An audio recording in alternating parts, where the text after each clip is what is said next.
मित्रांनो, एक गोष्ट कबूल करायला पाहिजे की पहिली फेरी, आता पहिली फेरी म्हटलं म्हणजे ती कुस्तीची असते. कुठल्याही स्पर्धेमध्ये देखील अनेक फेऱ्या असतात. तर त्यातली पहिली फेरी ही रोहित पवारांनी जिंकली. हो, रोहित पवारांनी जिंकली. मग तुम्ही म्हणाल की अनिलजीत, पण टायटलमध्ये तर तुम्ही असं म्हणाला आहात की जय अजितदादा पवार यांनी रोहित पवारांवर मात केली. मग तुम्ही तर म्हणताय रोहित पवारांनी बाजी मारली. नाही, लक्षात ठेवा, मी केलेलं विधान काळजीपूर्वक आहे का? मी असं म्हणतोय की पहिली फेरी जिंकली. दुसरी फेरी, एकूण 4-5 फेऱ्या होणार आहेत, लक्षात ठेवा.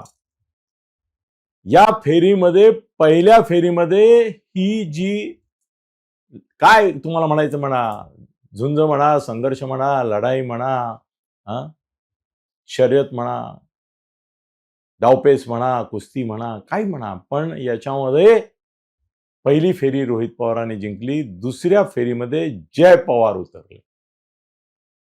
दुसऱ्या फेरीत जय पवार उतरले. आता जर 5 फेऱ्या होणार असेल तर तिसऱ्या फेरीमध्ये समोर रोहित पवारच, समोरून रोहित पवारच. पण या बाजूने कोण? या बाजूने तिसऱ्या फेरीमध्ये तटकरे तुम्हाला उतरलेले दिसतील. आलाय त्याने तो स्टान्स घेतलाय. ते असा स्टार्ट करण्याच्या आधी ते असा पवित्र असतो ना, असं आता पळायचं आहे म्हणून तसं तो स्टार्ट त्यांनी, म्हणजे वॉर्मअप झालाय त्यांचा, तटकऱ्यांचा. ते कालच्या त्यांच्या याच्यामध्ये बघितलं पण आपण, ट्विट बीटमध्ये त्यांनी पण काही सांगितलंय. म्हणजे ते आता जयनंतर पुढली फेरी तटकरे लढणार. नंतरची फेरी कोण लढणार? नंतरची फेरी प्रफुल्ल पटेल लढणार, चौथी फेरी. आणि तुम्हाला आजच सांगतो, 5वी निर्णायक ठरणारी जी फेरी आहे, ज्याच्यामध्ये रोहितचा पूर्ण पाडाव होईल, पराभूत होईल, ती साक्षात प्रत्यक्ष स्वतः सुनेत्रा देवी अजितदादा पवार लढणार किंवा खेळणार किंवा उतरणार 5व्या फेरी. आणि त्या ज्या वेळेला उतरतील त्यावेळेला त्यांच्या हातामध्ये निश्चित स्वरूपाची कागदपत्र असणार, अहवाल असणार. निर्विवादपणाने त्यांच्या प्रत्येक विधानाला सपोर्ट देणारा पुरावा असणार. There is a point. तुम्ही मला जे सूचित करताय त्याच्यात पॉइंट आहे की रोहितने ज्या पद्धतीने हे सगळं केलं त्याच्यामुळे हे सीबीआय इन्क्वायरीचं पत्र त्यांनी दिलं.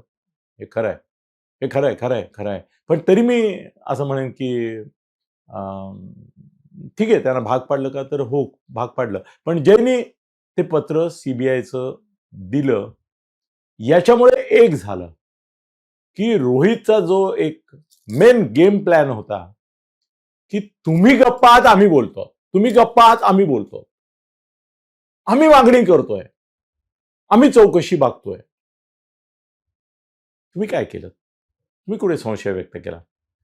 तुम्ही दुःख व्यक्त केलं, पण संशय आम्ही व्यक्त केला. म्हणजे आम्ही दादांचे खरे कैवारी, पाठीराखे, दादांचे खरे समर्थक, हितचिंतक, दादांविषयी खरी हळहळ वाटणारे आम्ही.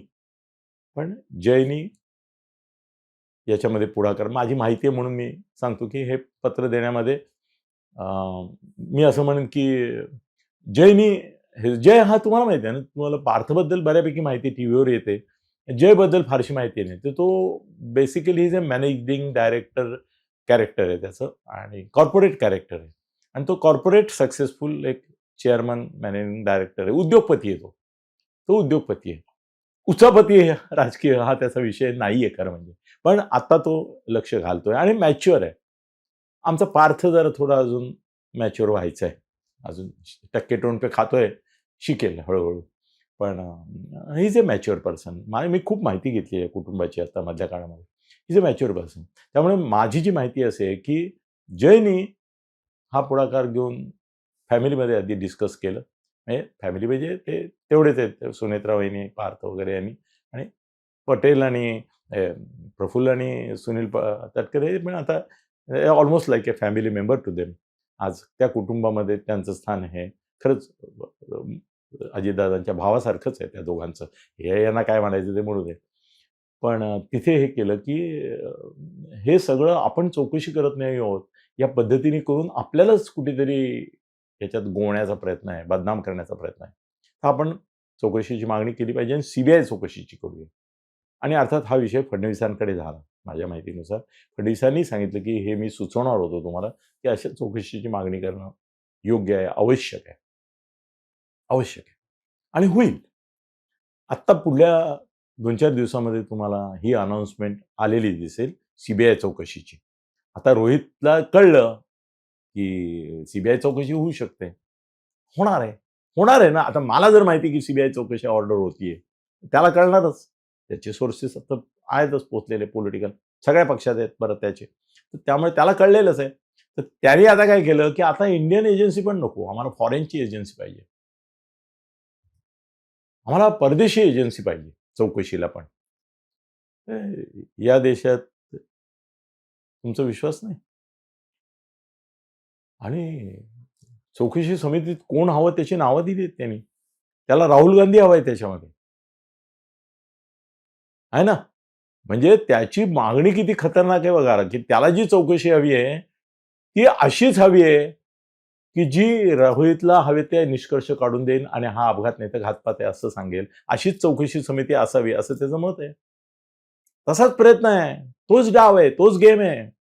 पण जयनी या सगळ्यांशी विचारविनिमय करून सीबीआय चौकशी मागणी केली, हे चांगलं आहे. सीबीआय चौकशी ऑर्डर होणार आता, अजून झाली नाहीये. या क्षणाला मी आता व्हिडिओला बसलो तोपर्यंत नव्हती झाली, आता कुठल्याही क्षणी होईल, 2-4 दिवसामध्ये व्हायला पाहिजे माझ्या माहितीप्रमाणे. आणि ती झाली की मग रोहित अडचणीत येणार. त्याचं कारण असं आहे की त्याने केलेले सगळे आरोप त्याला सिद्ध करावे लागतील, वेगवेगळे पक्ष मांडले जातील, वेगवेगळ्या गोष्टी पुढे येतील आणि मग निष्कर्ष रोहितलाही माहिती आहे, सगळ्यांना ऍक्च्युली माहिती आहे. पण आता हे कसं झालंय, ते नॅरेटिव्ह फेक असलं तरी आता हे झालं. ते सामोर एक कार्यक्रम असतो, सत्य की असत्य, व्हायरल सत्य की असत्य. त्याच्यामध्ये ते अर्धा तास याच्यात घालवतात की ते असत्य म्हणजे काय सांगितलंय आणि शेवटी 3 मिनिटाच्या कार्यक्रमामधले 2.5 मिनिटं ते असत्य जे असतं ते तुम्हाला व्यवस्थित डिटेलमध्ये सांगतात आणि शेवटच्या 30 सेकंदात सांगतात, परंतु आम्ही केलेल्या पडताळणीनुसार हे असत्य आहे. रोहितचे 2.5 मिनिटं हेच चाललेलं आहे, असत्य सांगणं चाललेलं आहे, तपशील दिले जात आहेत. शेवटच्या अर्ध्या मिनिटात तुम्हाला निकाल मिळेल, हा घातपात नव्हता, अपघातच होता. पण ही फेरी पहिली रोहितनी जिंकली होती हे खरं आहे, पण आता सीबीआय मागणी करून जयनी त्याच्यावर वरकरणी मात केली आहे असं माझं मत आहे. अजून 3 फेऱ्या बाकी आहेत, काय होतं बघूया. धन्यवाद.